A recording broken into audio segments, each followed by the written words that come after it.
And yet, as we gather here today, we know that this vision is threatened by Russia's aggression against Ukraine.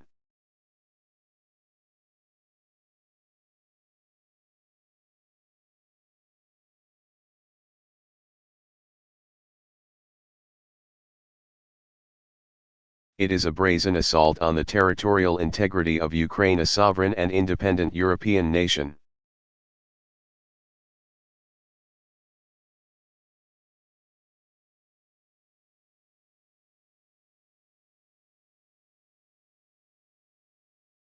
It challenges that most basic of principles of our international system, that borders cannot be redrawn at the barrel of a gun.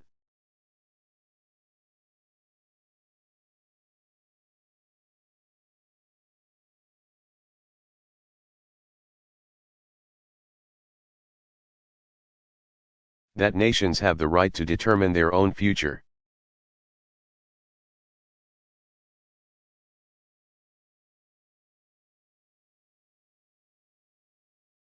It undermines an international order where the rights of peoples and nations are upheld and can't simply be taken.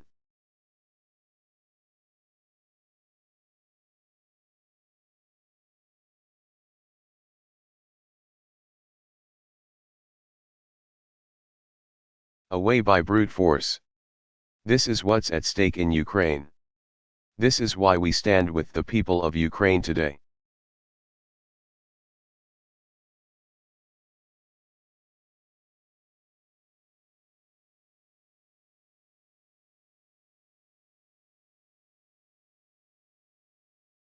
Now, let's put to rest, once and for all, the distortions or outdated thinking that has caused this crisis.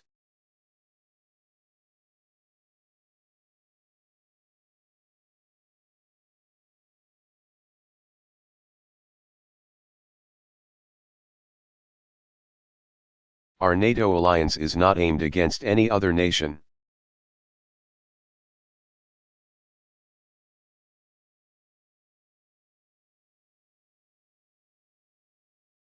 We're an alliance of democracies dedicated to our own collective defense.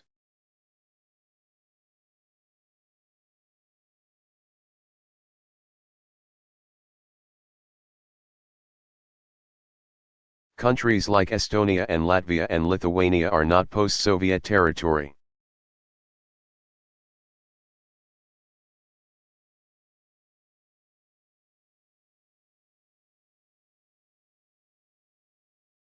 You are sovereign and independent nations with the right to make your own decisions.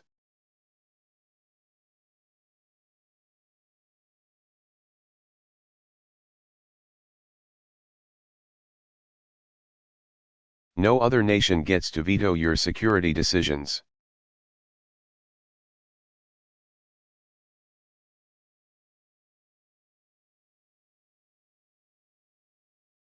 The protests in Ukraine, on the Maidan, were not led by neo-Nazis or fascists.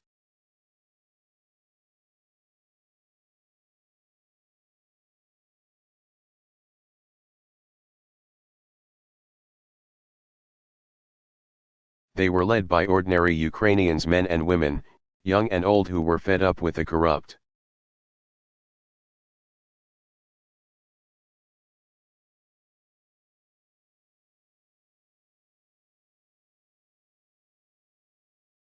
Regime and who wanted to share in the progress and prosperity that they see in the rest of Europe.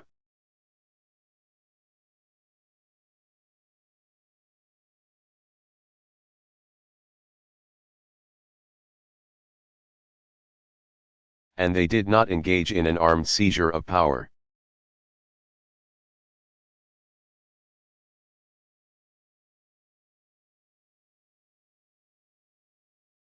After an agreement was brokered for constitutional reform, the former president then abandoned his office.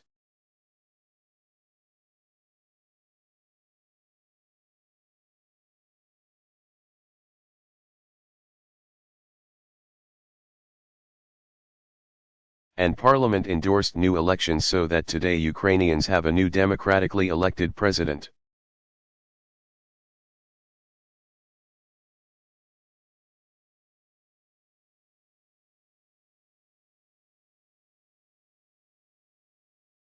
and I look forward to welcoming President Poroshenko to the Oval Office this month.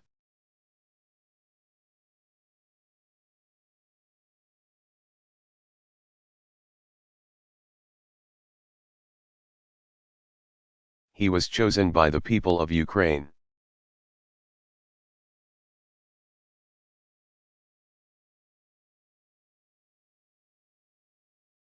It was not the government in Kiev that destabilized eastern Ukraine, it's been the pro-Russian separatists who are encouraged by Russia.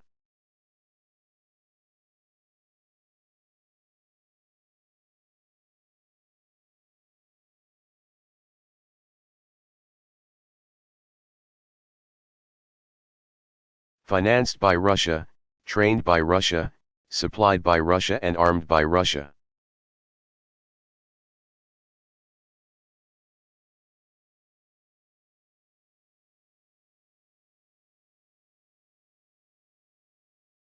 And the Russian forces that have now moved into Ukraine are not on a humanitarian or peacekeeping mission.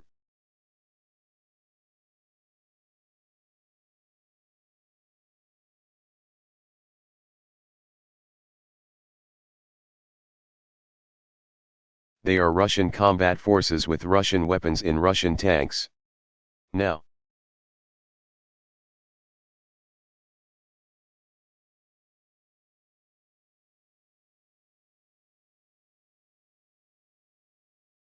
these are the facts. They are provable. They're not subject to dispute.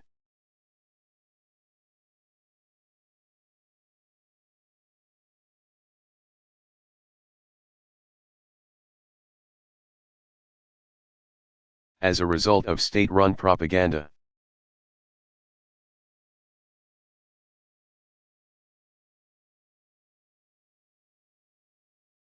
Many Russians have become convinced that the actions taken by their government is strengthening Russia.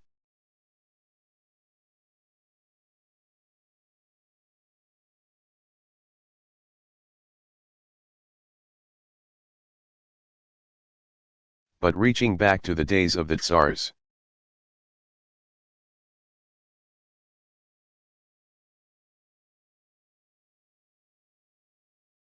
Trying to reclaim lands lost in the 19th century is surely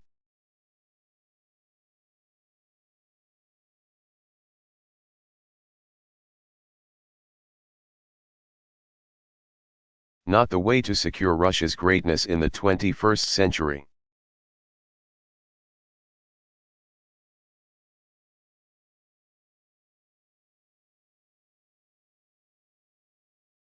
Let's also be clear where we stand.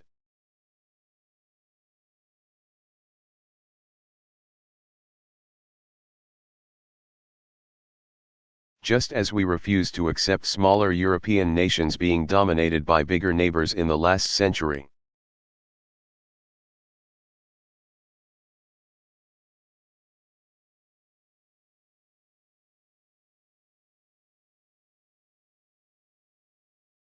We reject any talk of spheres of influence today.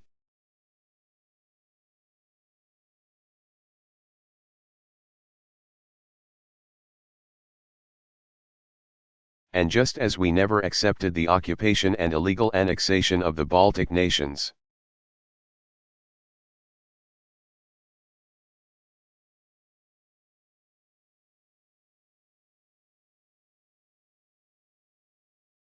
We will not accept Russia's occupation and illegal annexation of Crimea or any part of Ukraine.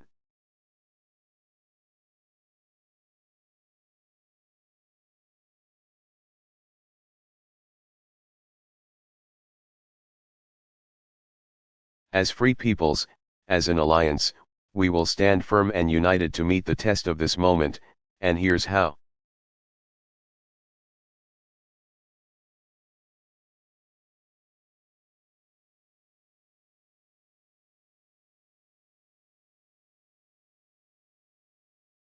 First, we will defend our NATO allies, and that means every ally.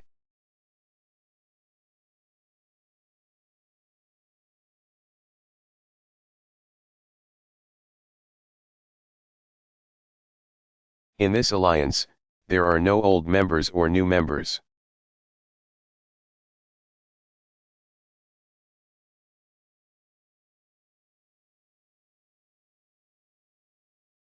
No junior partners or senior partners, there are just allies, pure and simple.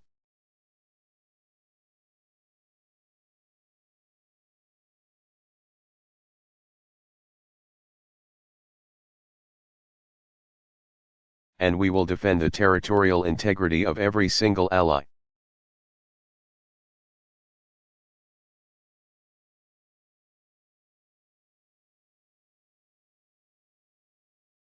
Today, more NATO aircraft patrol the skies of the Baltics.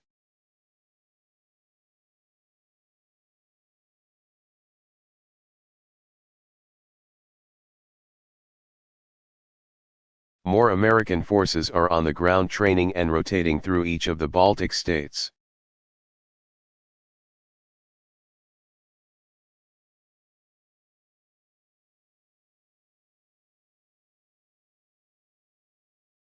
More NATO ships patrol the Black Sea.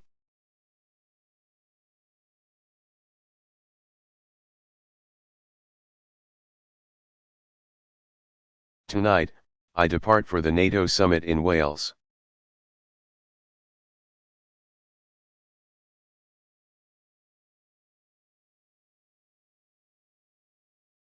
And I believe our alliance should extend these defensive measures for as long as necessary.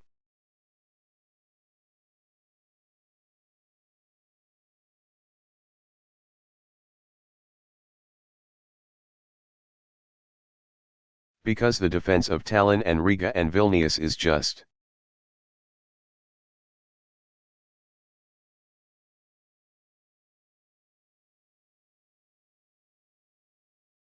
As important as the defense of Berlin and Paris and London.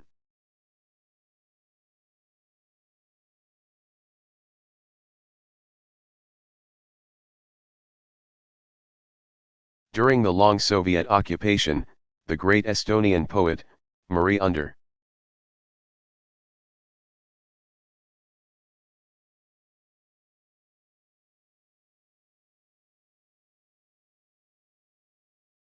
wrote a poem in which she cried to the world, "Who'll come to help?"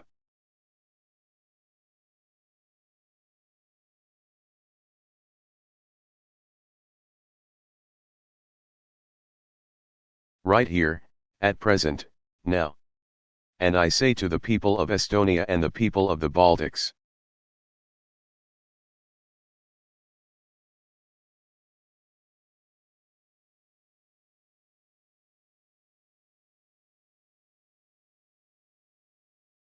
today we are bound by our treaty alliance. We have a solemn duty.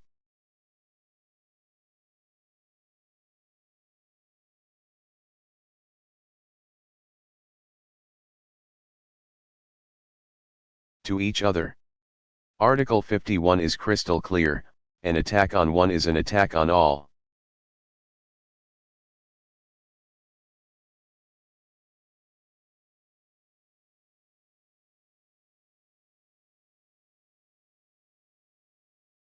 So if, in such a moment, you ever ask again, who will come to help, you'll know the answer: the NATO alliance.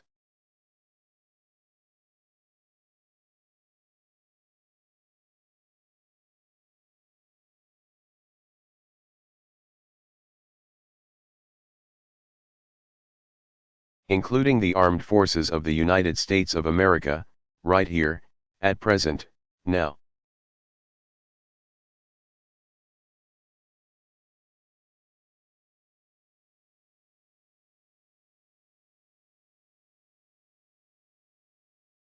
Second, and in addition to the measures we've already taken, the United States is working to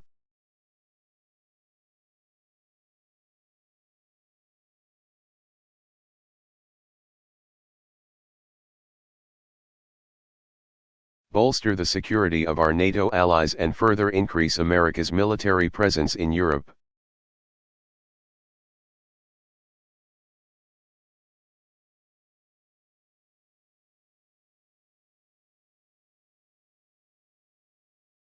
The new initiative I proposed in Warsaw this spring includes several elements.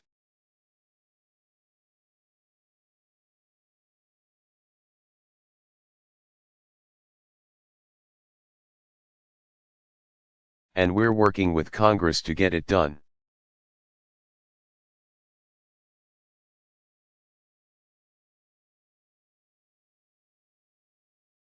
Here in the Baltics, it would mean positioning more American equipment so it's ready if needed.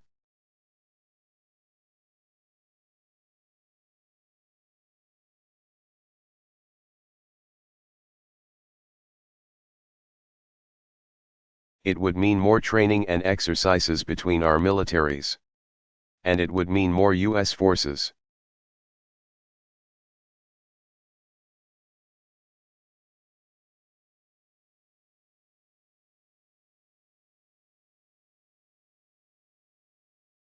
Including American boots on the ground continuously rotating through Estonia and Latvia and Lithuania.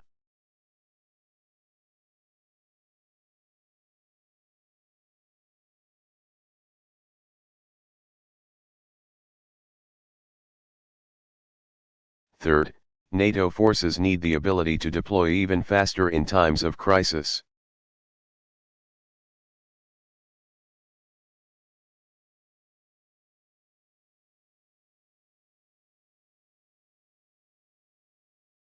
This week, our alliance must unite around a new plan to enhance our readiness.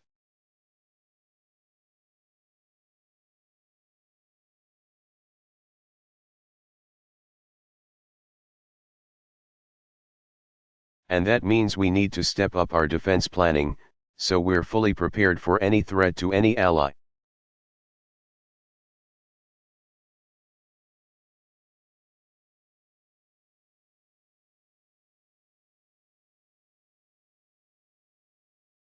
It also means we need to have the infrastructure and facilities.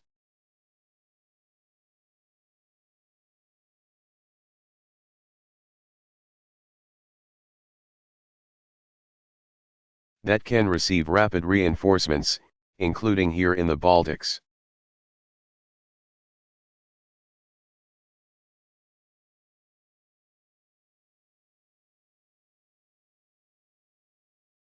We need to enhance NATO's rapid response force so it can deploy.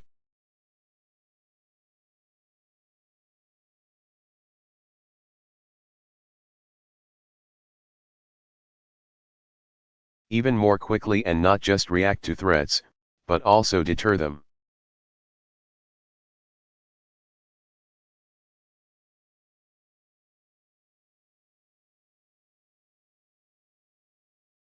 And even as we meet conventional threats, we need to face other challenges.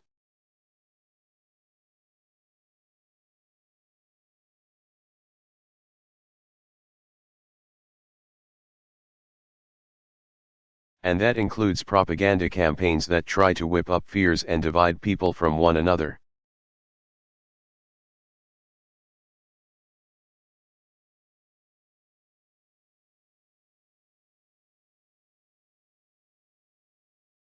We reject the idea that people cannot live and thrive together.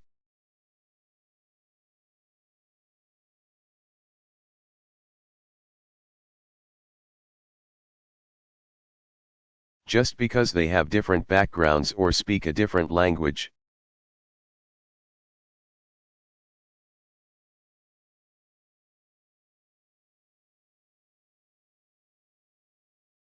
And the best antidotes to such distorted thinking are the values that define us.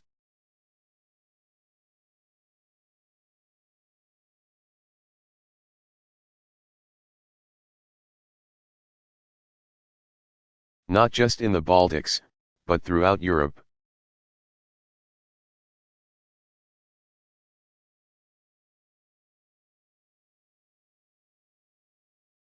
We must acknowledge the inherent dignity and human rights of every person because our democracies cannot truly succeed until we root out bias and prejudice.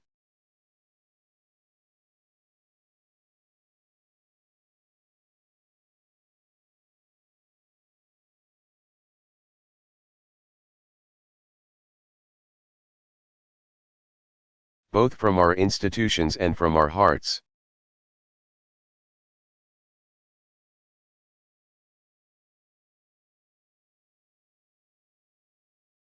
We have to uphold a free press and freedom of speech because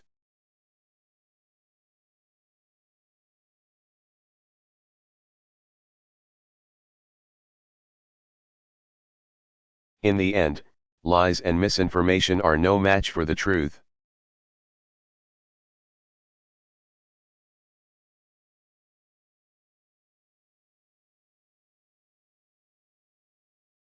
We have to embrace open and inclusive societies because our countries are more successful.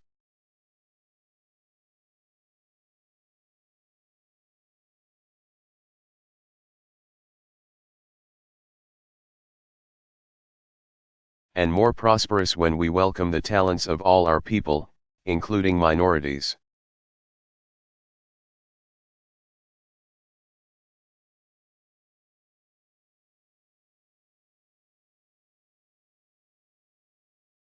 That's part of the work that we must do.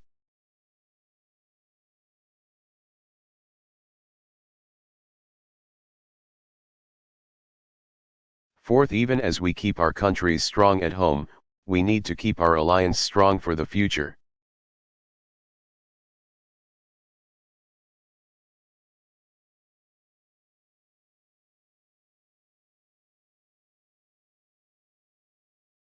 And that means investing in capabilities like intelligence,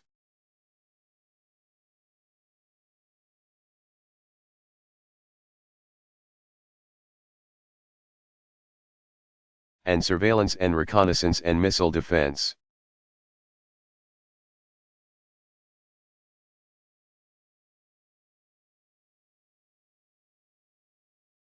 And here in Europe, nations need to do more to spur the growth and prosperity that sustains our alliance.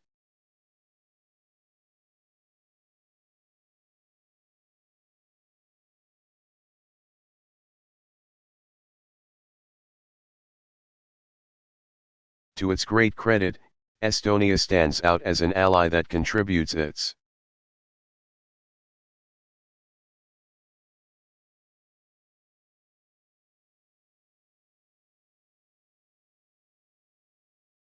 full share, its full 2% of GDP to the defense of our alliance.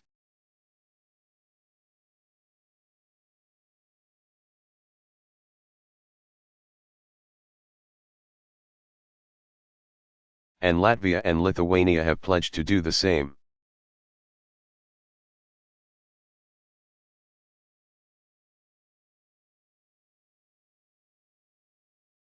So this week that's worth applause.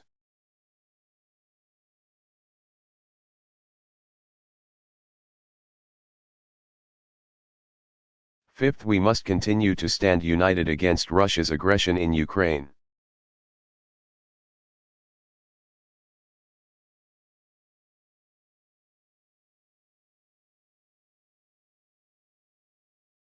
The Russian economy has slipped into recession.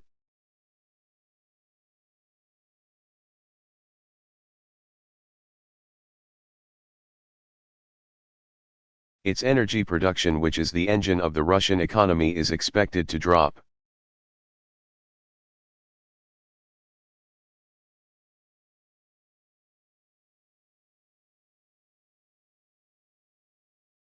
Its credit rating is near junk status.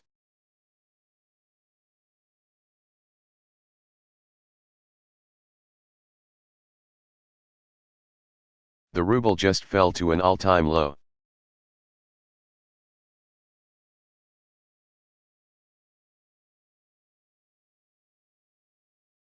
In short, Russia's actions in Ukraine are weakening Russia.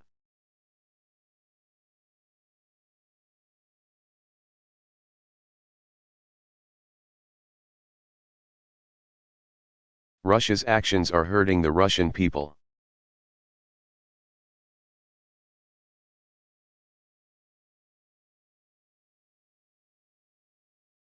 And it doesn't have to be this way.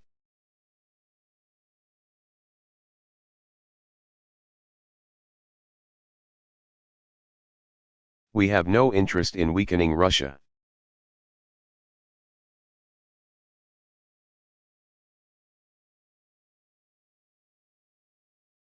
It's a nation with a rich history and a remarkable people.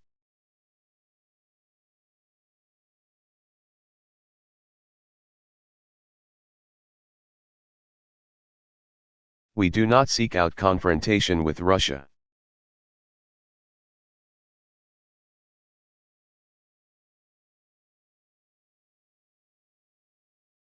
Over the past 2 decades, the United States has gone to great lengths to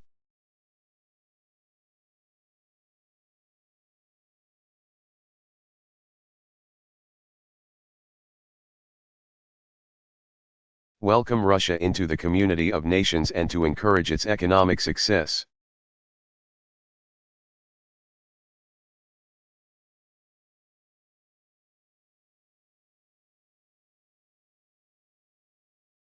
We welcome a Russia that is strong and growing and contributes to international security and peace.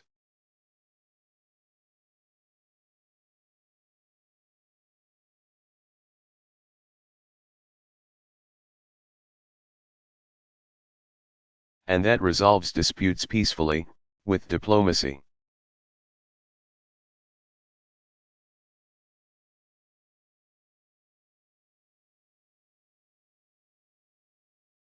And in contrast to Russia's isolation and economic woes today.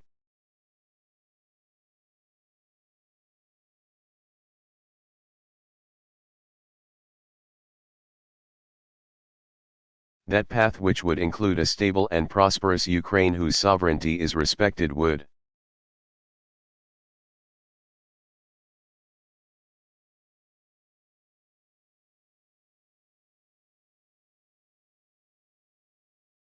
also ultimately result in greater success and opportunity and respect for Russia.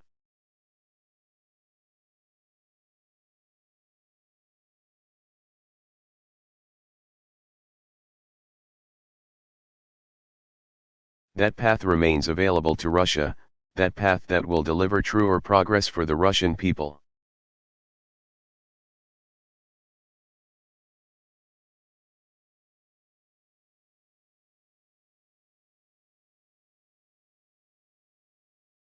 But it's a path that starts by Russia changing course and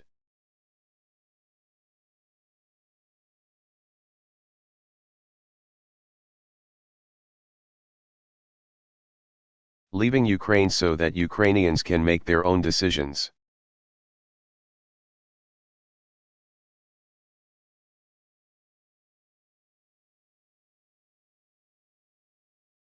And I have no doubt that one of their decisions would be to have strong relations.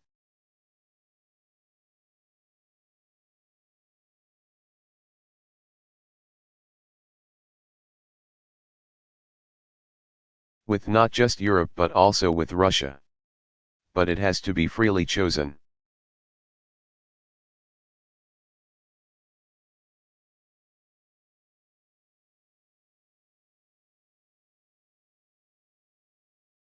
And this brings me to the final area where our nations have to come.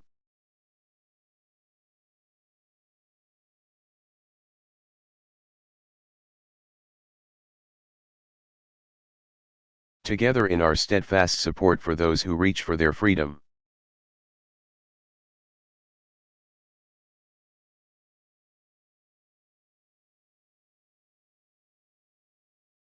And, yes, that includes the people of Ukraine.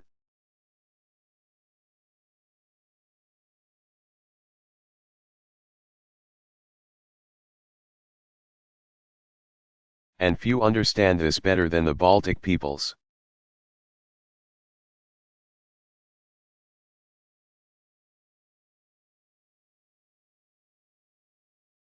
You know from bitter experience that we can never take our security and liberties for granted.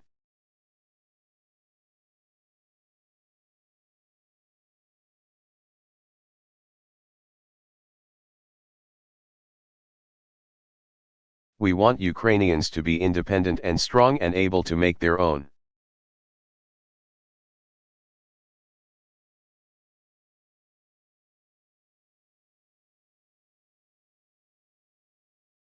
Choices free from fear and intimidation, because the more countries are free and strong,